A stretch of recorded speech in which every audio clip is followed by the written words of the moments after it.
What's happening?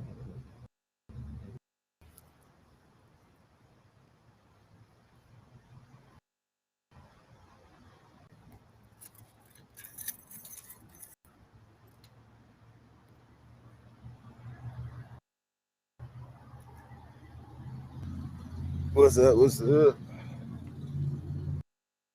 Oh, dropping money.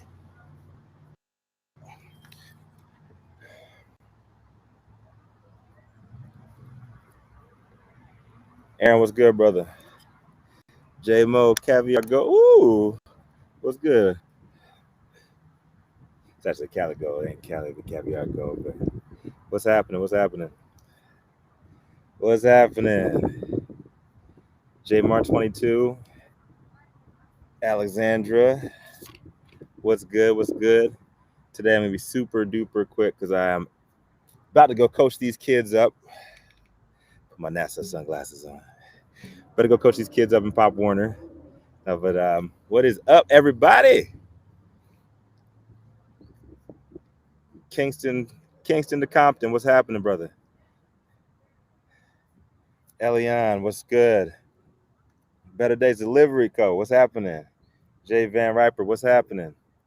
Big shout out to everybody who came out yesterday, man. Big shout out to everybody who came out yesterday to the Can I Get a Job hiring festival with 40 Tons. It was outstanding, man, to see and feel the energy. Everybody out there positive with each other. Fantastic. Can't wait to do more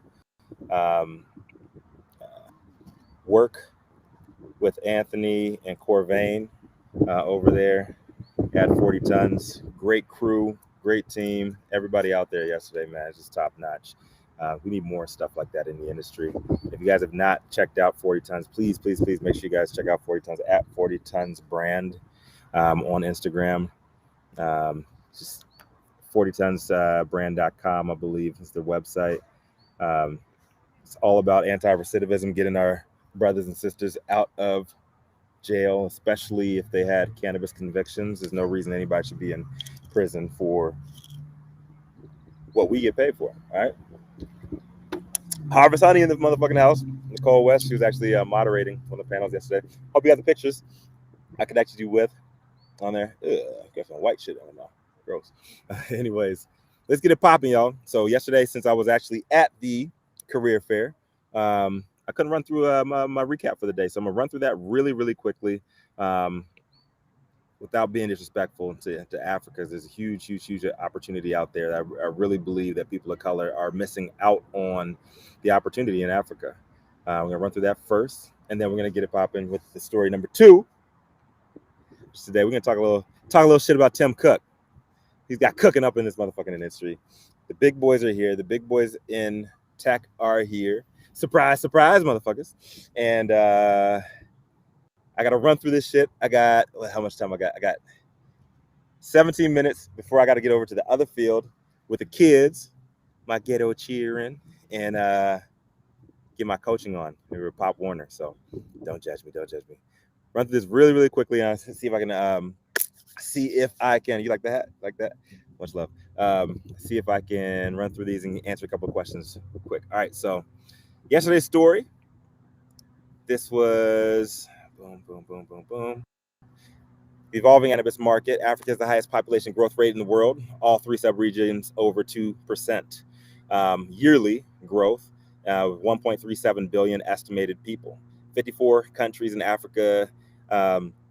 54 countries in Africa got exponential post-legalization potential. Historically, cannabis has been strong genetic ties to the government. And if you're a landrace strain aficionado, nerd, junkie, anything along those lines, you already know that several of those come directly from the motherland, specifically in the Rainbow Nation of South Africa. Swazi Gold, Durban Poison, both from South Africa.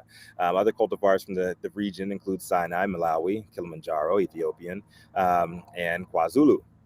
Many of these date back to the 14th century and are often tied to specific historical tribes and communities, and most have vanished from the African nation. Humboldt Seed Company's Chief Science Officer Ben Lynn's been working to preserve these landrace strains and secure genetics specific to the region by teaming up with Arbor Collective out in South Africa, creating stable variants for farmers in the region, which is a must to keep those genetics alive post-prohibition. UN Office on Drugs and Crime reported 19 of Africa's 54 countries have already started producing cannabis, and they've been doing this in their jurisdictions between 2005 and 2015. 42 metric tons of cannabis was produced globally in 2005. 10,000 of that was in Africa, about 25 fucking percent. 25 fucking percent. So, latest legalization news from Morocco. They legalized cultivation with plans to export to Europe, of all places, Europe. February, Malawi legalized both cultivation and processing, and several other nations have relaxed their laws or legalized efforts tied to growing, sales, consumption. The Democratic Republic of Congo, Ghana, Kenya, Lesotho, Uganda, Zimbabwe, and Zambia. Prohibition was lifted in South Africa Parliament in 2018, nearly 100 years after it started in 1922. Full 15 years prior to the first regulations in U.S. Unlike U.S. prohibition, South Africa exempted cannabis for medical and religious practices. South Africa's Cannabis for Private Purposes bill introducing actually put out rules for cultivation, possession, use in private, in addition to public possession, gifting plants and seeds and dried flower. Parliament is expected to pass that in 2022 or 23. South Africa is the financial epicenter of Africa, of the continent. Their historic trade routes, their international presence, the ideal climate, cultural ties to the plant, they make the opportunity there absolutely incredible. All right. Zimbabwe, Mozambique, they're both neighboring, and they're getting into the game. What really, really pisses me off is the lack of mainstream news outlets covering this. Even more so, the lack of Black people talking about the African opportunity. We need more of us talking about these opportunities, and we could be doomed to repeat the history of European nations reaping the vast wealth of our continent, of our motherland. As hyped up as we get about social equity, about righting the wrongs of the war on drugs here in America, we plead for social equity. Whatever the fuck social equity even means. You're still on this, Nicole. Nicole likes to call that predatory gifting. At what point do we stop investing our time, money, and emotions into a country that continues to deny us opportunities, continues to fuck us over, and start looking towards opportunities back in Africa, man? And not to get not too deep on my Marcus Garvey shit today, but the opportunity is there, and they've been screaming. They're like, we are open to business for the rest of the world. Invest in Africa. And these white nations have been answering. Canada, Germany, is the other one that's there's a bunch of other white nations. Prague is looking in there. Like, all these people, man, like, we want to talk about, what happened in the past, like, motherfuckers aren't giving us reparations here. They're not giving us what we want. You saw what happened with Chicago today. They fucked over a bunch of people in their social equity, social equity proceedings as well. And we got to make sure, that we're capitalizing on the opportunities to invest in our own people, invest in our own movements. And if you want to get down to the root of it, man, we can keep on asking for $1 here and get 10 cents. Or we can go back to the motherland where there's a way bigger long-term opportunity there. So that's it on yesterday's story, man. I'll answer questions on that in a second here. How much time we got? Yeah, good. We're good. All right, so today's story, let me pop that one on. Wrong one. Here we go. Let's talk Apple. So this one's today. Excellent. So exactly 2 months ago today, I actually reported on the State of Cannabis NewsHour. We get your daily dose every single morning on the weekdays, 9 to 10 a.m. I actually reported on this. Apple actually updated their App Store review guidelines, making the first time big tech explicitly changed their rules, letting legal cannabis market on its platform. Today's article, Cannabis Tech and Today. Cannabis and Tech Today, sorry, Chuck, that's my guy, pointed out recent analysis from JMango 360 reporting 70% of Americans have smartphones, 50% have tablets. The two categories driving more than 70% of all U.S. digital traffic. Also, 90% mobile time is spent in apps, and only 10% browsing in the rest of the internet, focusing on e-commerce. App users spend twice as much time per month shopping compared to website users. Before the recent shift, cannabis app users were redirected to web-based services to complete the sales and delivery. On the slightly positive side, big tech now has a vested interest in making sure app marketplaces and the apps in them offer compliant experiences not as prevalent on the open web. To many industry speculators, the move marked a major shift towards federal legalization, a huge victory for both consumers looking for a more streamlined experience and businesses looking to capitalize off user data. For operators, the apps could support and promote only legal cannabis entities. Hugely important to large markets like California, where large cities like Los Angeles, like I am right now, are constantly battling the trap. Consumers, apps now know that they are that they're buying from a properly licensed entity, and their purchases have passed all state compliance requirements. If you're into that thing, both retail and delivery apps have potential for a smoother and more intuitive user experience than mobile web. Searches, favorites, profiles, built-in loyalty programs rather than plugins that we've seen as a mainstay for years. My old company, Baker Technologies, was actually one of those said plugins. We got our money in 2018 when we went public. Many cannabis companies, for better or worse, have been waiting for this moment, sparking a creative competition, innovation between sellers to attract and retain customers. The app development war is definitely on, and I say geofencing is actually going to be determining the winners and losers. Geofencing is one of the main criteria for apps allowed on the Apple Store, improving convenience and efficiency by only suggesting apps legally allowed in the user's targeted area and allowing operators to target market users before they have not had access to before. Big tech is no stranger to this concept, driven by huge delivery services and chain businesses with the muscle to freeze out smaller businesses and stunt their growth. Does this mean that apps from experienced and well-funded operators created what the article called a Walmart or Amazon effect that hurts and ultimately drives smaller retailers? I say no. I think the real winner here could go to the legal small businesses who've had trouble competing against retail giants.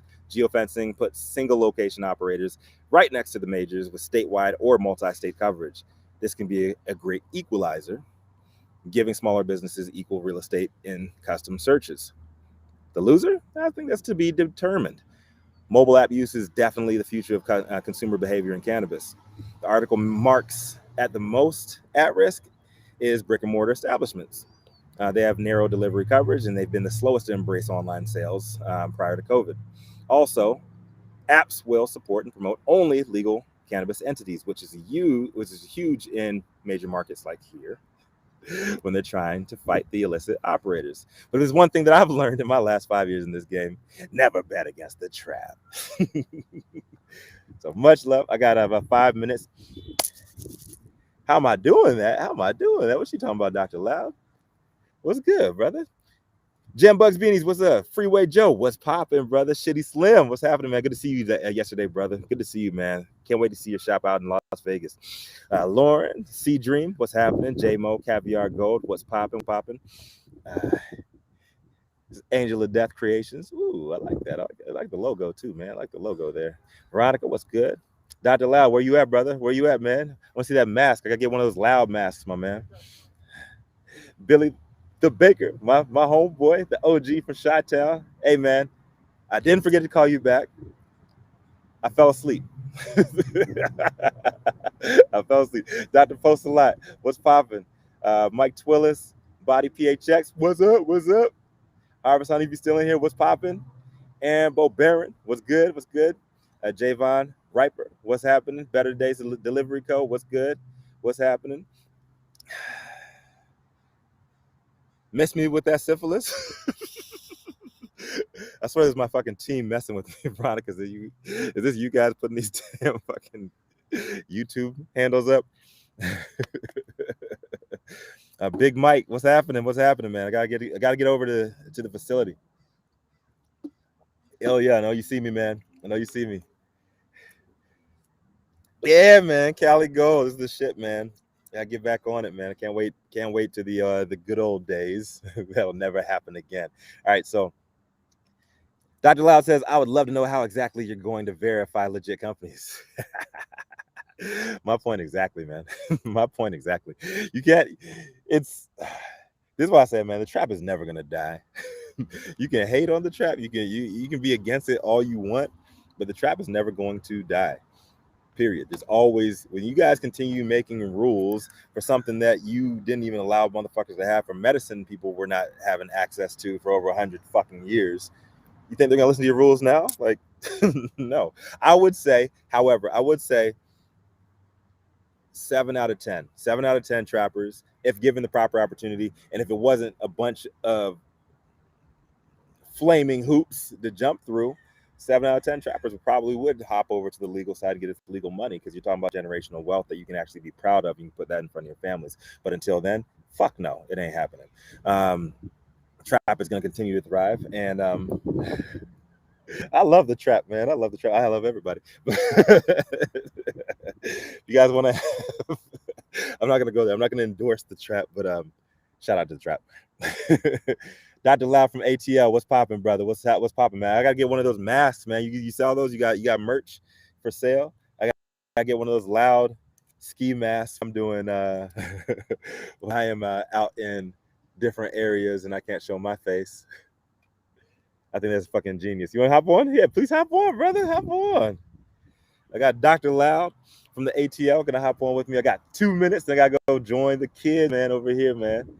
Hop on with me, brother. What's good? What's good? I'm excellent, man. How you doing, bro? Likewise, man. Likewise. What's that? Yes, indeed. I don't know how to kill my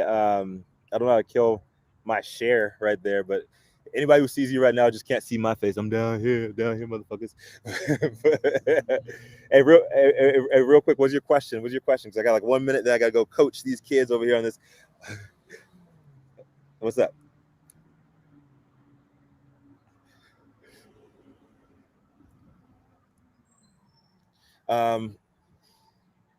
Well, the only way to be long term, and I'm speaking very broad terms now because I only have a minute left, and I like leaving people with cliffhangers so you don't ask me too much, so I don't have to explain everything. You can pay for that. Only 2 guaranteed ways of making money in the world, especially today, are real estate and in tech, and in big tech. Period. Cannabis has a long runway, but if you follow the money, man, this is a fucking real estate game. Period. What the fuck do you think MedMen is doing in this shit, man? What do you think MedMen's doing in this shit, man? MedMen is a corporate real estate play, man. This whole industry is real estate and tech. They were just waiting, and they are in it now. Amazon tried to pretend like they weren't getting in the game. They said, "Oh yeah, we just don't want we're missing out on hiring all these drug testing them, so that we're gonna stop drug testing people." And then there's oh yeah, we're gonna get into it. Fuck yeah, they're into it, man. They're probably gonna take over global track and trace. They have more they have logistics information, more data on absolutely every single one. Predictive marketing, predictive, like all of that shit. Here, my brother. And so Amazon, 10 toes in. Tim Cook was the first to pull the trigger, and Google, they're slow with it right now, but they're going to be in it as well. The Android marketplace, they have a lot less clamps on who can enter than Apple does. So I know a lot of trappers have been on the Google marketplace. I've actually, it's just one of those things. It is what it is. If you know, you know.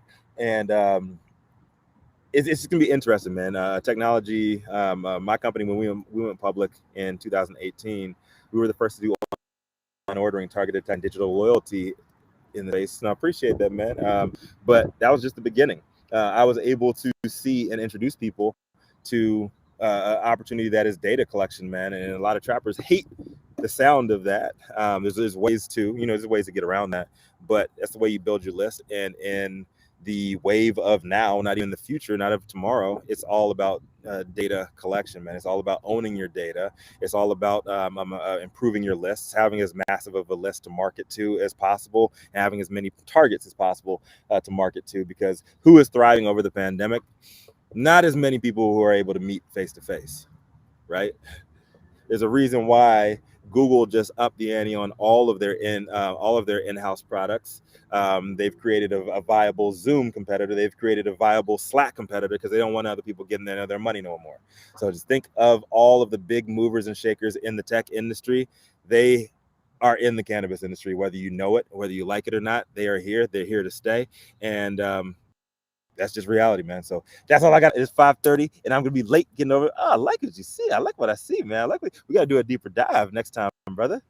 Love it, Dr. Loud. I love you, my brother. Stay up, stay safe out there, and yes, absolutely, brother. Gotta give me one of those masks, man. I'll send you some of our hemp gear. I'll send you a hoodie. I'll send you some of our odor-proof bags and all that shit, man.